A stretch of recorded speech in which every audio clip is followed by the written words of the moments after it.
अस्सलाम वालेकुम व्यूअर्स, कैसे हैं आप? मैं आपका मेज़बान डॉक्टर साबिर हुसैन। आज हम एक ऐसी शख्सियत का इंटरव्यू करने जा रहे हैं इंशाल्लाह, जो हमारे हल्का PP 270 के उम्मीदवार हैं MPA की सीट पे, डॉक्टर अब्दुल रऊफ। इंशाल्लाह उनसे गपशप भी करते हैं और उनसे पूछते हैं कि वो सियासत में अगर आ रहे हैं तो वो किस वजह से आ रहे हैं, किस बेस पे आ रहे हैं। तो चलते हैं, शुरू करते हैं, उनके साथ गपशप करते हैं, बातचीत करते हैं, इंटरव्यू उनसे लेते हैं। तो उनके जो मामलात हैं वो आपके सामने रखते हैं। उनका क्या मोटिव है, अवाम के बारे में क्या रद्द अमल है, इलाका के बारे में क्या रद्द अमल है, जो भी है इंशाल्लाह उन्हीं की ज़बानी सुनते हैं। चलिए शुरू करते हैं। अस्सलाम वालेकुम डॉक्टर साहब। वालेकुम सलाम। डॉक्टर साहब कैसे हैं? डॉक्टर अब्दुल रऊफ साहब कैसे हैं? अल्लाह का शुक्र है जनाब, ठीक ठाक। तबीयत से ठीक है आपकी? शुक्र अल्हम्दुलिल्लाह। माशाल्लाह। अच्छा डॉक्टर साहब, आपने ये जो MPA की सीट के ऊपर आपने ये निशस्त के ऊपर आपने एक मोटिव रखा है कि आप भी कैंडिडेट बनना चाहते हैं हमारे जो इलाका है PP 270 का। आप किस मोटिव से आप इलेक्शन में आना चाहते हैं, किस वजह से, किस बेस पे आपको क्या चीज़ लगती है कि आपको इस चीज़ में, इस फील्ड में आना चाहिए? देखिए, हमारा जो एजेंडा है, पहले तो आपका बहुत बहुत शुक्रिया कि आपने इतनी इज़्ज़त दी। और हमारा जो एजेंडा है वो ये है कि इलाकाई जो अच्छा लीडर होता है उसको अपनी आवाम, अपनी कौम के मसाइल और इलाके के मसाइल से जो है उसको ख़बर होनी चाहिए, उसको इल्म होना चाहिए इस बारे में। लेकिन बदकिस्मती ये है कि हमारे पास जितने भी, हमारा पूरे पाकिस्तान में ये जो PP 270 है, ये हल्का, ये सबसे ज़्यादा महरूमियों का शिकार रहा है। मैंने अक्सर देखा है कि यहाँ पे जो गरीब लोग हैं 60% लोग जो हैं वो गुर्बत की सतह से नीचे ज़िंदगी गुजार रहे हैं। उसकी क्या वजह है? यहाँ के जो हुक्मरान है वो गवर्नर रह चुके हैं, बड़ी बड़े ओहदे पर, हुकूमती ओहदों पर रह चुके हैं, लेकिन यहाँ पे ये जो इलाका है हमारा बहुत ज़्यादा पिसा हुआ है। आप जाके देखें, बड़े बड़े अफसर लोग लगे हुए हैं, कोई लाहौर से है, कोई इधर उधर से है, और हमारे इधर इलाके से कोई बड़ा अफसर, कोई साइंटिस्ट नहीं निकलता है। हमारे इलाके में पोटेंशियल है कि लोग बड़े अफसर भी बन सके, बड़े बड़े ओहदों पे, हुकूमती ओहदों पे भी आ सकें, लेकिन नहीं आते। वजह क्या है? वजह ये है कि जब मैंने सर्च की है, यहाँ पे बड़े बड़े हुक्मरानों ने जो है वो सीटें ली हैं, लेकिन काम कोई भी नहीं किया, गरीब आवाम के लिए कुछ नहीं किया। हमारा जो सबसे पहला एजेंडा है वो गुर्बत की सतह से जो लोग नीचे ज़िंदगी गुजार रहे हैं उसको ऊपर लेकर आना है। सही है। हम तब तक तरक्की नहीं कर सकते जब हमारा मजदूर तबका, किसान तबका, जो बेचारा एक दिन की सुबह की रोटी होती है, शाम को रोटी नहीं मिलती, भूखे सोते हैं जिसके बच्चे, महंगाई इतनी आ रही है, जिसके 4 बच्चे हैं वो दूध पूरा नहीं कर सकता बच्चों के लिए। सही बात। तो हमारा पहला एजेंडा ये है कि जो गुर्बत की सतह से नीचे जिनकी गुजार है उनको ऊपर लेकर आना है। सही।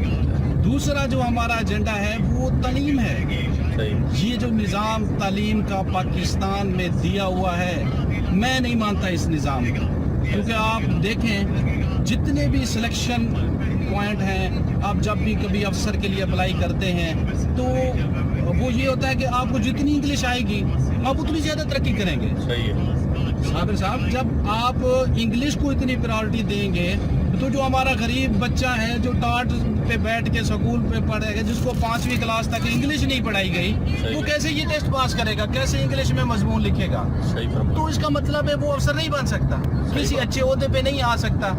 तो हमारा जो एजुकेशनल सिस्टम है ये सारा ही ख़राब है। आप पहले एजुकेशनल सिस्टम को एक ही निसाब लेकर आए, चाहे वो ऑक्सफोर्ड यूनिवर्सिटी में पढ़ रहा हो, या ब्लूमफील्ड में पढ़ रहा हो, या पंजाब ग्रुप ऑफ मुख्तलिफ ग्रुप के कॉलेज जो अच्छे महंगे स्कूल हैं, किसी में ऑक्सफोर्ड पढ़ाई जा रही है, किसी में O लेवल, किसी में A लेवल। तो ये नहीं होना चाहिए, एक ही निसाब होना चाहिए, चाहे वो गांव का कोई छोटा सा स्कूल है, चाहे वो ब्लूमफील्ड है या बड़ा स्कूल है, उन सब में एक ही जो है वो होना चाहिए, निज़ाम होना चाहिए, निसाब एक होना चाहिए, और क्राइटेरिया सिर्फ इंग्लिश नहीं होना चाहिए। सही है। क्योंकि हमारे जो मजदूर तबका है वो ऐसे अच्छे स्कूलों में अपने बच्चों को नहीं पढ़ा सकते। सही बात। 20-20 हज़ार जिनकी फीस है महीने की, तो उसकी तो आमदनी नहीं है 20,000 की गरीब की बेचारे की, वो अपने बच्चे को कैसे पढ़ाएगा इंग्लिश? सही बात। तो जब आप इंग्लिश को ही प्रायोरिटी देंगे, इंग्लिश आएगी तो अफसर बनेंगे, इंग्लिश आएगी तो बड़ा ओहदा मिलेगा, अदरवाइज आपको कोई ओहदा नहीं मिलेगा। तो यहाँ पे गरीबों का जो गरीब तबका है उसके साथ ये जुल्म है, और इंशाअल्लाह ताला हम इस जुल्म को ख़त्म करेंगे और जालिम के साथ कभी भी नहीं हम देंगे, जालिम का साथ नहीं देंगे। अगर आपका एजेंडा ये हो गरीबों की हमदर्दी, और अगर आपने गरीबों की हमदर्दी नहीं की, क्योंकि आजकल का दौर जो आया हुआ है ये अगर हमने आज कदम नहीं उठाया तो हमारी आने वाली नस्लें मजीद पिस जाएंगी इससे। सही बात जी सर। अच्छा ये बताएं डॉक्टर साहब, आपने मजदूरों के लिए जो गरीब तबका है उनके लिए क्या लाएअमल तैयार किया हुआ है, उनके लिए कौन सी पॉलिसी अपने हिसाब से सेट की हुई है कि वाकई में अगर उन्होंने आपका साथ दिया तो आप उनके लिए क्या करेंगे? देखिए, अगर गरीब तबका हमारा साथ देता है तो हमारा, मैंने जैसे पहले कहा है कि सबसे पहले हमारी प्रायोरिटी होगी गरीब तबका, वो गरीब जो गरीबी की सतह से भी नीचे है, जिसको 2 वक्त की रोटी नहीं मिल सकती, उस गरीब के लिए हम जो है रोज़गार के मौके लेकर आएंगे। जैसे कि आजकल ट्रेंड है कि लोग ऑनलाइन वर्क करके जो है कमा रहे हैं, हम छोटी छोटी ऐसी फैक्ट्रियाँ लगाएंगे कि जो गरीब घर में बैठकर, उनकी औरतें भी घर में बैठकर काम करके जो है वो आगे पैसा कमा सकें और घर की अपनी वो कफालत कर सकें, अपने बच्चों को पढ़ा सकें। इस तरह छोटे छोटे रोज़गार के मौके हम उनको देंगे, अपना कारोबार देंगे ताकि वो ऊपर आ सकें और अपने बच्चों के मुस्तकबिल के लिए कुछ कर सकें। तो जी नाज़रीन, ये आपने इंटरव्यू सुना हमारे जो हल्का PP 270 के जो इन फ्यूचर मुस्तकबिल के MPA के हाजिर दौर के जो है ना ख्वाहिशमंद है डॉक्टर अब्दुर्रऊफ साहब, तो उनका आपके सामने मोटिव रखा। उन्होंने जो बात की है, डिबेट की है इस हवाले से कि गुर्बत के हवाले से, गरीब लोगों के हवाले से, अपने इलाके के हवाले से। अल्हम्दुलिल्लाह यंग जनरेशन है, पढ़े लिखे हैं, एजुकेटेड हैं अल्हम्दुलिल्लाह। इंशाअल्लाह आप भी इनका साथ दें, आप भी कमेंट्स में बताएं, राय बताएं अपनी कि डॉक्टर साहब ने जो बात की है क्या आप उससे मुत्तफिक हैं या नहीं हैं।